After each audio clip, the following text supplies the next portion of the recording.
I don't know why there's even a debate about which game is better, Genshin or Wuthering Waves, because let's be honest, it's clearly Genshin. I actually gave Wuthering Waves a fair shot, played it, explored the system, got hyped for the combat, and then I went straight back to Genshin.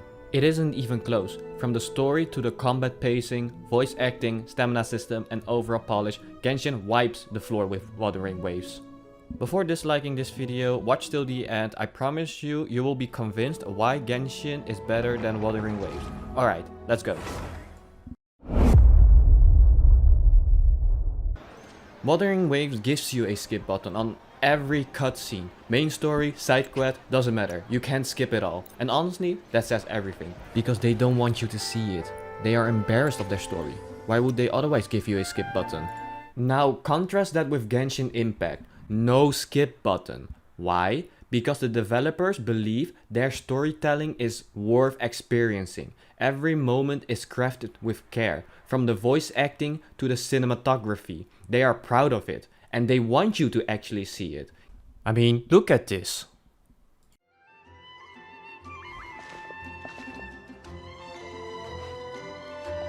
Greetings, traveler. Paimon.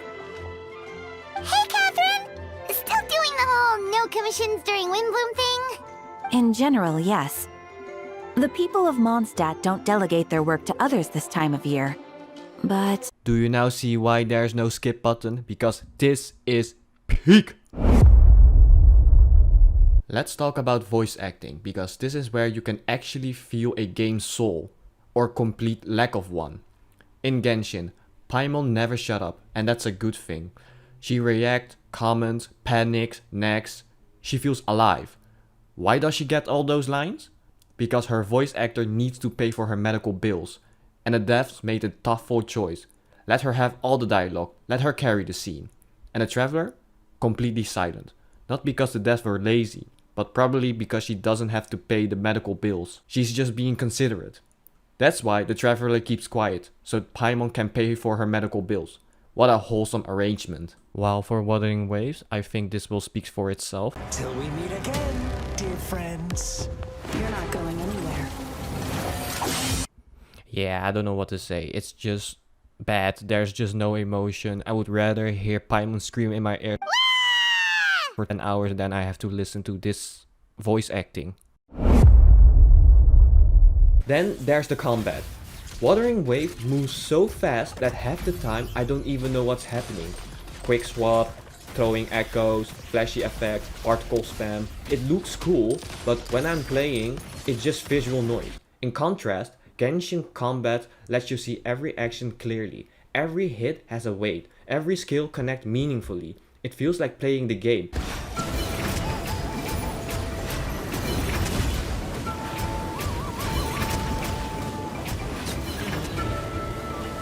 As you can see, this was much more clearer than in Wuthering Waves.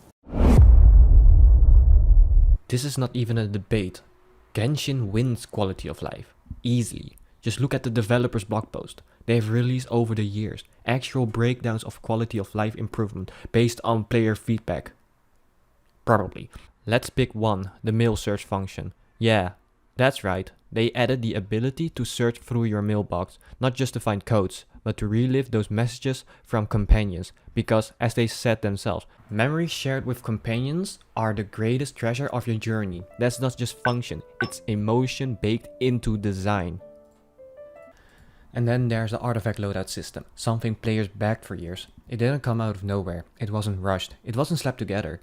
The artifact loadout system automatically builds and saves artifact sets for you, based on your available inventory and preferences. You don't manually pick and save your exact build. Instead, the system analyzes your artifact and recommends optimal sets, which you can then quickly equip.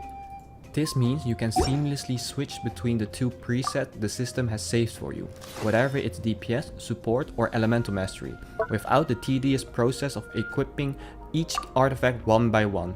Even though you haven't personally chosen these exact setup, that is fine, because the system surely knows what's better for your character. Wuthering Waves? Yes, they also have a loadout system too, but you have to manually choose and assign everything yourselves. And how long did it take for them to make the loadout system?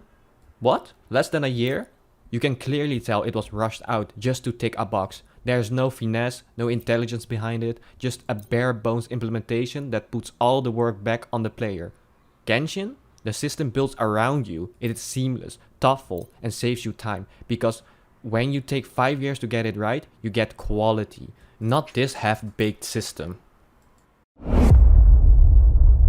Let's compare two crossovers from each game, and you will see exactly how different they handle them. Aloy from Genshin Impact, and there's this guy. Let's start with Aloy. She was brought in through a Sony Hoyoverse collaboration, a promotional event tied to Horizon Zero Dawn and PlayStation exclusively. She is not even a standard 5-star, she's basically a rare 6-star. The red background on her banner hints at that upgraded status. That collaboration was about growth and quality, a genuine success to expand the experience. In Wuthering Waves we got Xiang Liao, not because of a big collab, but because the game was still unstable and needed player retention. They released him fast as a 5-star resonator. There's no unique background, no elevated status, no custom treatment, he's just another 5-star. No special element color, no prestige, just quietly thrown in as to say, here, please stay. So what does that tell us? Aloy's inclusion was about partnership and quality, a timely, polished collaboration that elevated the game. Xiang Liao's release felt like damage control, a quick drop to keep eyes on the screen during the shaky times. You tell me, which one is better? Let's talk about stamina, because if there's one thing that shows which game respects your time, it's this. In Genshin, resin regenerate every 8 minutes up to a cap of 200. That means you can literally let a full 24 hours go by without losing a single drop. You can also craft condensed resin to store even more if you want to farm big later on. It's flexible. It lets you skip a day and still farm what you want on your schedule. Here's the thing. Material domains in Genshin are time gated by day of the week. So some materials only drop on specific days. Monday, Thursday, Saturday, etc. It's amazing. You can still hold your resin while waiting and plan your farming days around the schedule.